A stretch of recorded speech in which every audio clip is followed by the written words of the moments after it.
তেলের টিন কেটে এই চুলাটা আমি তৈরি করছি। এর মধ্যে কীরকমভাবে রান্না করা যায় চলুন দেখে নিই।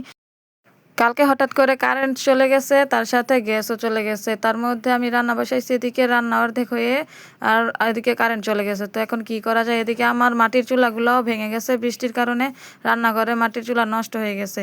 তো আপনারা ভিডিওতে দেখেছেন আমার চুলাগুলো একদম নষ্ট হয়ে গেছে। এখন আমি কি করব? এদিকে আমি সিলিন্ডারও ভরে রাখি না, কারণ আমি যেহেতু মাটির চুলাতে রান্না করি, গ্যাস না থাকলে আবার এদিকে রাইস কুকার, ইলেকট্রিক চুলা সবই আছে, কিন্তু সব কিছুই তো কারেন্টে চলে। তো যেহেতু কারেন্ট নাই তাহলে সবই বন্ধ। তো ভাবলাম আমি এই টিনের মধ্যে একটা চুলা তৈরি করি। তারপর বুদ্ধি করে এই টিনটাকে কেটে একটা চুলা তৈরি করব।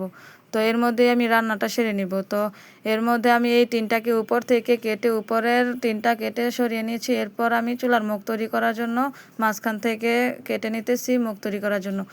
3 দিকে কেটে একদিকে রেখে দিব, যাতে নিচে দিয়ে এই টিনটা থাকে। এদিক দিয়ে কিন্তু লাকড়ি ঢুকাতে খুব সুবিধা হবে, তাই আমি এভাবে 4 পাশে কেটে নিতেছি। 3 পাশে কেটে নিছি আর এক পাশে কাটি নাই। এই পাশটা আমি এইভাবে রাখছি, যাতে করে এদিকে লাকড়ি দিলে এখানে আটকে থাকে। তো এইভাবে কিন্তু চুলাটা আমার তৈরি হয়ে গেছে। তো আজকে আমি চুলা তৈরি করতে করতে দেখি কারেন্ট চলে আসছে, তখন আর আমি রান্না করতে পারিনি। তো এটা হচ্ছে পরের দিনের রান্না। তো ভাবছি যে এটার মধ্যে তো আর রান্না করা হয় নাই, তো আজকে রান্নাটা করে দেখি কীরকম হয়। তারপর আজকে আমি এই রান্নাটা করলাম, তো আপনাদেরকে দেখানোর জন্য এটার মধ্যে রান্নাটা করলাম, দেখি কীরকমভাবে এটা রান্না করা যায়। তো প্রথমে একটু ভয়ই লাগছিল যে এটার মধ্যে রান্না করতে গেলে কোনো রিস্ক আছে কি না। তো একটু ভয় লাগছিল। পরে আগুন ধরানোর পরে দেখি যে না, এটার মধ্যে চুলার থেকেও ভালো আগুন ধরে, আর চুলার থেকেও বেশি পরিমাণ ভিতরে জায়গা হওয়ার কারণে খুব সুন্দর আগুন ধরে, আর রান্নাটা খুব তাড়াতাড়ি হয়ে যায়। তো আমি এইভাবে আগুন ধরিয়ে দিলাম, পলিথিন দিয়ে আমি আগুন ধরিয়ে তারপরে এখানে আমি রান্না শুরু করে দিলাম। তো এখানে আমি মাছ ভেজে নিব। তো এখানে মাছটা ভেজে আমি কচুর ছড়ি দিয়ে রান্না করব। তো এদিকে আমি মাছটা আগে ভেজে তারপরে রেখে দিলাম। এরপর মাছ উঠিয়ে রেখে আমি কচুর ছড়িটা ভাপ দিয়ে নিব। এরপর ভাপ দিয়ে তারপর আমি বাকি রান্নাটাও সেরে নিব।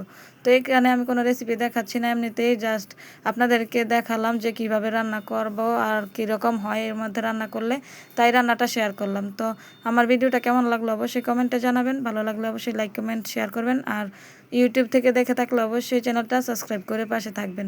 তো এইভাবে কিন্তু আমি সম্পূর্ণ রান্নাটাই সেরে ফেললাম।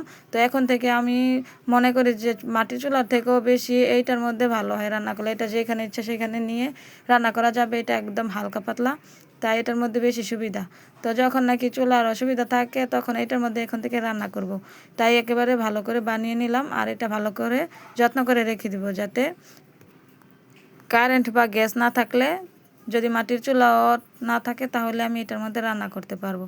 তো আমার বুদ্ধিটা কীরকম হলো সবাই অবশ্যই জানাবেন কমেন্টে। ভালো লাগলে অবশ্যই কমেন্ট করবেন। তো আমি কিন্তু এই চুলাটা অনেক রিস্ক নিয়েই বানাইছি, অনেক সময় লাগছে, তারপরেও বানাইছি, তারপরে অনেক ভালো লাগছে। ভিডিওটি এখানেই শেষ করলাম, ভালো থাকবেন।